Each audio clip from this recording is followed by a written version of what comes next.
It's 11 p.m. You're exhausted. 20 minutes ago, you told yourself you were going to sleep, and you're still scrolling. Here's the strange part. You're not enjoying it. You can feel it, and you keep going anyway.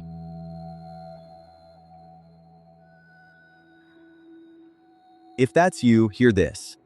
You don't have a willpower problem. You're having a very predictable response to a machine. A machine engineered by some of the smartest people alive to produce exactly this moment, on exactly this couch, tonight. It happens in 4 stages. By the end of this video, you'll know which stage you're in, and what actually helps. First, the thing nobody tells you. Your phone doesn't hook you with pleasure. It hooks you with anticipation.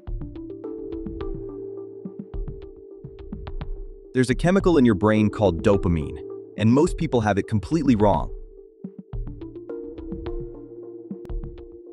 Dopamine isn't the pleasure molecule, it's the seeking molecule.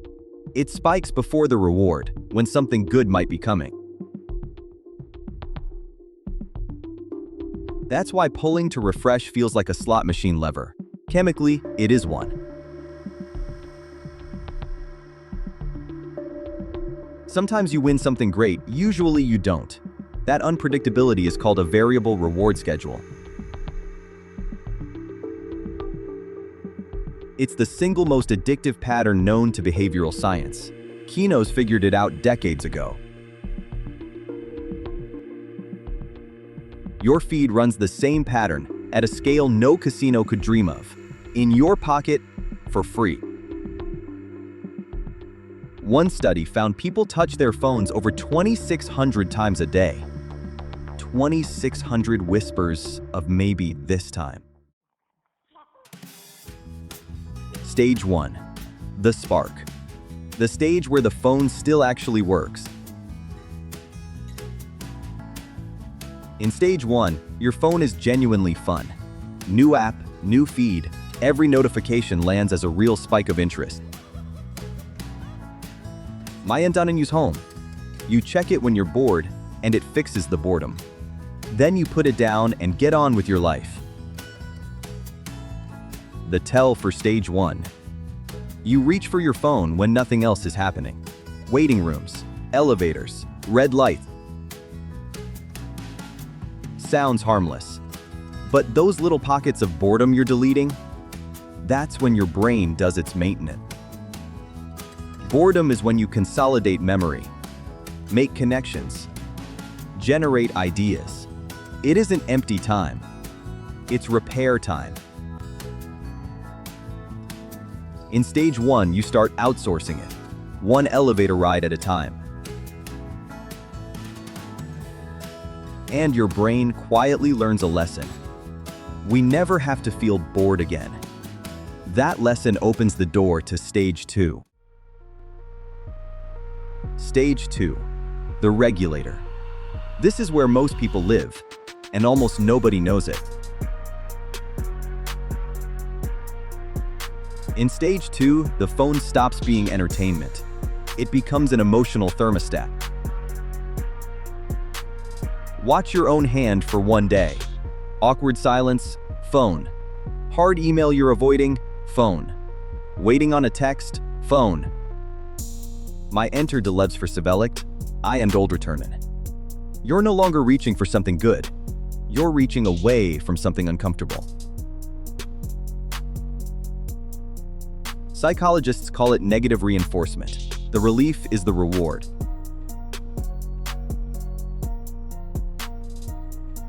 And relief is a stronger teacher than fun, because discomfort shows up 100 times a day.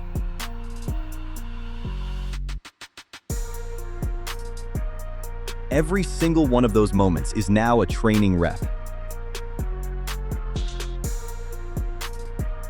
The tell for stage 2. You reach when you feel anything.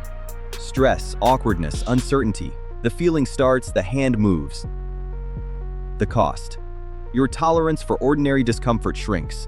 Hard conversations, deep work, silence. You're not weaker, you're well trained. Stage 3. The flatline. The one almost everyone misdiagnoses. Your brain is an adaptation machine. Flood it with big, cheap spikes for months, and it does the sensible thing. It turns the volume down. Fewer receptors. Lower baseline. Scientists call it downregulation. The felt experience is simpler.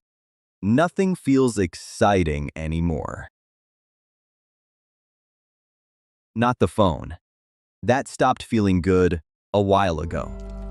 But also not dinner with friends. Not the hobby you loved. Real life didn't get worse. Your brain's ability to feel reward got recalibrated by a device real life can't match. A walk can't outstimulate a feed. It was never supposed to have to. Here's why stage 3 hides so well. It doesn't feel like addiction. It feels like isn't. It feels like being tired. Or burned out. Or maybe I have ADHD. Or maybe I'm depressed. You're still functional. So you assume you're fine.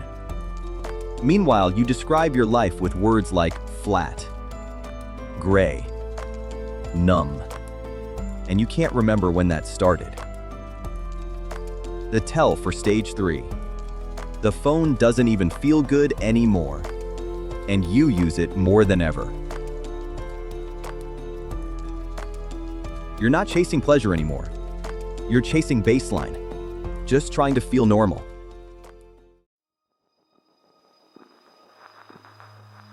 Stage 4. The autopilot. The stage where the choosing stops. You unlock your phone with no memory of deciding to.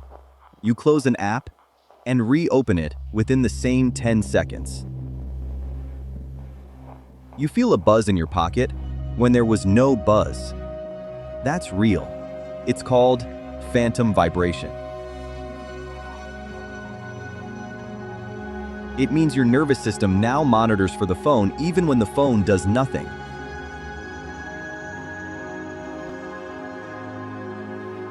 The behavior has moved from the deciding part of your brain into pure habit circuitry.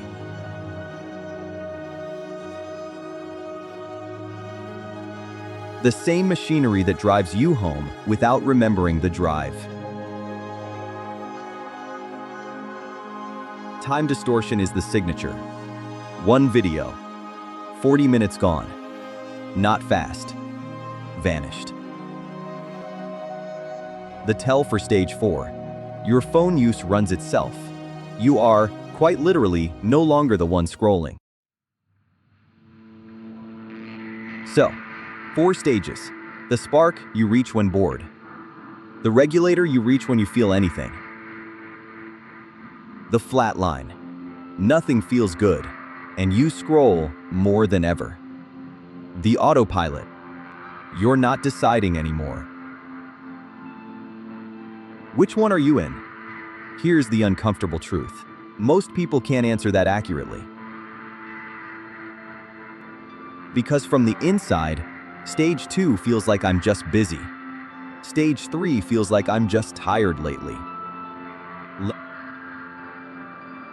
Even while you're still functional, scrolling more than ever, and enjoying it less. That trend is the tell, and it's measurable. It matters, because the right move differs by stage. Stage 1 fixes fail, stage 3, brains. That's why detoxes collapse by day 4. That's why I built a free checklist called Identifying Digital Distraction Patterns. 5 minutes, honestly a little confronting. In a useful way.